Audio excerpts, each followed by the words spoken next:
ஆண்டவராகிய இயேசு கிறிஸ்துவின் விலையேறப்பெற்ற பரிசுத்தமுள்ள நாமத்தில் அன்பின் வாழ்த்துக்கள். இந்த காலையில் உங்களை சந்திப்பதில் மகிழ்ச்சி அடைகிறேன். இந்த நாள் உங்களுக்கு ஆசீர்வாதமாய் மாறட்டும். பயமற்ற ஒரு வாழ்க்கை வாழ்கிற நல்ல நாட்களை மாறட்டும். இன்னைக்கு எப்படி போயிட்டு தெரியுமா? எதுக்கும் பயம், எதை கண்டாலும் பயம், யாருக்கும் பயம்.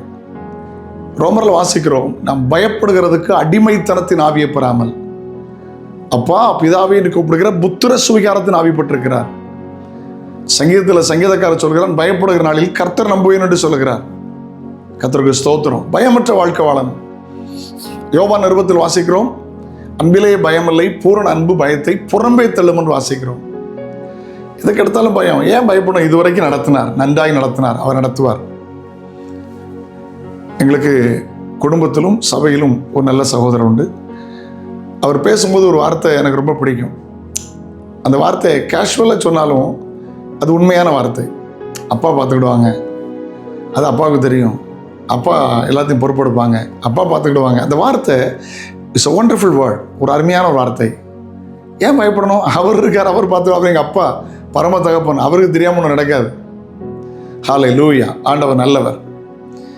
கனத்துக்குரிய காலம் சென்று மறக்க முடியாத மாமனிதர், தமிழக முதலமைச்சராக இருந்த அன்பு ஐயா காமராஜர் ஐயா அவர்கள் சொல்லுவாங்க, ஒரு மனிதன் உண்மையும் உத்தமமாய் நடக்கும்போது அவன் பயப்பட வேண்டிய அவசியம் இல்லை.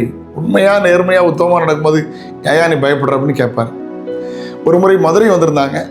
அப்போது அன்னைக்கு டிராவலர்ஸ் பங்காவில் தங்க வேண்டி இருந்துச்சு. மின்சார கோளாறு.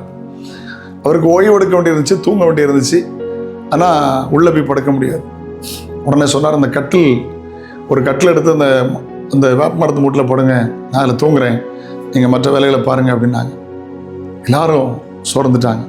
அப்புறம் ஐயா தூங்கிட்டு இருக்கும்போது திடீர்னு பார்த்தா, கண் முழிச்சு பார்த்தா அவருடைய கால் அருகே ஒரு காவலர் நின்று கொண்டிருக்கிறார், போலீஸ் அதிகாரி.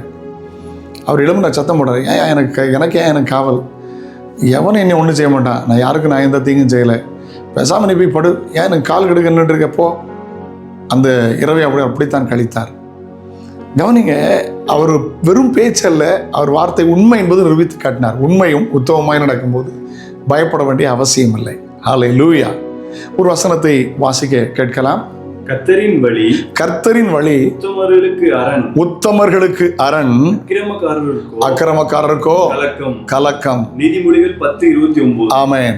நீதிமொழிகளில் 10:29 அழகா போட்டிருக்கு, கர்த்தருடைய வழி உத்தமருக்கு அரண். ஆமென். பயமற்ற வாழ்க்கை வாழுங்கள். ஹல்லேலூயா. பயத்துக்கு இடம் கொடுக்காதீங்க. ஏன் தெரியுமா? அந்த பயம் வெளிப்படுதல் 21:8 படி நம்மை நரகத்தில் கொண்டு போய் செய்யப்படும். பயப்படுகிறவர்களும் ஆரம்பித்து பொய்யர் அனைவரும் 2ஆம் மரணமாகிய அக்கனையும் கந்தகம் இருக்கிற கடலில் பங்கடைவார்கள் வாசிக்கிறோம். ஆண்டவர் ஏசாயால வாசிக்கிறோம், வலது கையை பிடிச்சு பயப்படாது என்று சொல்கிறார். இந்த வருஷத்தில் பயமற்ற வாழ்க்கை வாழ இயேசு உங்களுக்கு உதவி செய்வார். இயேசு உங்களுக்காக மரித்தவர், அடக்கம் பண்ணப்பட்டு உயிர்த்தெழுந்து இன்னைக்கு உயிரோடு இருக்கிறார்.